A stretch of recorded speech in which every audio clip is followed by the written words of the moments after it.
सोचिए आज अगर रिलायंस, टाटा, अमेजॉन अचानक इंडिया के कानून बनाने लगे, पुलिस, आर्मी, टैक्स सब कुछ अपने हाथ में ले, तो कैसा लगेगा। आज मैं जो कहानी आपको बताने जा रहा हूँ वो सिर्फ हिस्ट्री नहीं है, ये दुनिया का सबसे बड़ा कॉर्पोरेट स्कैम था। एक कंपनी जिसका काम केवल बिजनेस करना था, वो इंडिया की मालिक कैसे बन गई। इस कंपनी का नाम था ईस्ट इंडिया कंपनी।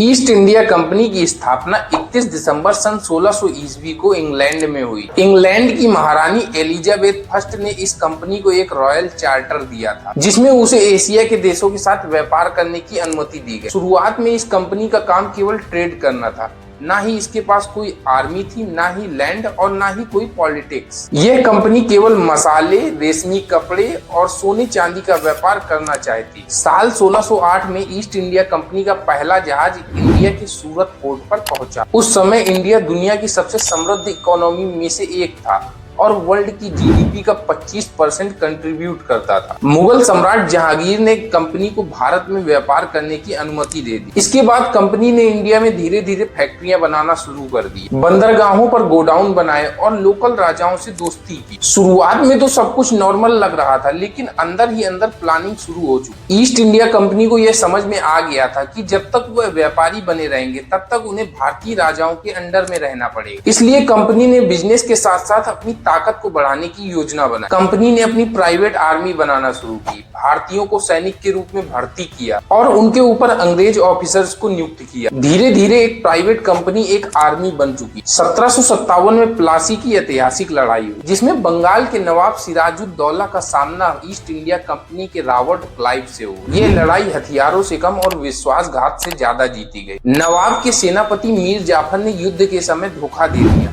जिससे कंपनी को जीत मिल गई। इस एक जीत के साथ ही ईस्ट इंडिया कंपनी बंगाल की असली मालिक बन गई और बंगाल उस समय भारत का सबसे समृद्ध क्षेत्र था। बंगाल का अधिकार मिलते ही कंपनी ने पहली बार भारतीय जनता से टैक्स वसूलना शुरू किया। किसानों पर भारी लगान लगाया गया और उन्हें जबरन नील की खेती करने के लिए मजबूर किया। साल 1769 से 1770 में बंगाल में भयंकर अकाल पड़ा, जिसमें लगभग 1 करोड़ लोगों की भूख से मौत हो गई। इसके बावजूद कंपनी ने टैक्स वसूलना बंद नहीं किया। कंपनी प्रॉफिट में थी, लेकिन देश तबाही की ओर बढ़ रहा था। साल 1800 की शुरुआत तक कंपनी के पास अपनी एक प्राइवेट लार्ज आर्मी हो चुकी थी। उनके पास अपने कोर्ट थे और उनके पास अपने पूरे प्रशासनिक तंत्र था। यह स्थिति ऐसी हो गई थी कि एक प्राइवेट कंपनी इंडिया जैसे एक बड़े देश को चला रही। लंदन में बैठे शेयर धारक मुनाफा कमा रहे, जबकि भारत में आम जनता शोषण और गरीबी से जूझ रही। साल 1857 में भारतीय सैनिकों ने कंपनी के खिलाफ विद्रोह शुरू कर दिया। उसका तात्कालिक कारण कारतूसों से जुड़ा विवाद था, लेकिन असली कारण वर्षों से चला आ रहा शोषण, अपमान और अन्याय था। यह विद्रोह केवल एक बगावत नहीं, बल्कि ईस्ट इंडिया कंपनी के शासन के खिलाफ भारत की पहली बड़ी संगठित लड़ाई थी। 1857 के विद्रोह के बाद ब्रिटिश गवर्नमेंट को समझ आ गया कि एक प्राइवेट कंपनी के भरोसे इतना बड़ा देश नहीं चलाया जा सकता। साल 1858 में ईस्ट इंडिया कंपनी से सत्ता छीन ली गई और भारत सीधे ब्रिटिश क्राउन के अधीन आ गया। साल 1874 को ईस्ट इंडिया कंपनी को ऑफिशियली बंद कर दिया गया। ईस्ट इंडिया कंपनी की कहानी हमें सिखाती है कि जब बिजनेस बिना मोरालिटी के पावर पा लेता है तो वो एक कंपनी नहीं, एक शासक बन जाता है। ये कहानी सिर्फ पास्ट नहीं है, ये एक वार्निंग है फ्यूचर के लिए। वीडियो लाइक करें, शेयर करें और चैनल को सब्सक्राइब करना न भूलें और कमेंट में जरूर बताएं क्या आज भी कंपनी सरकारों से ज्यादा पावरफुल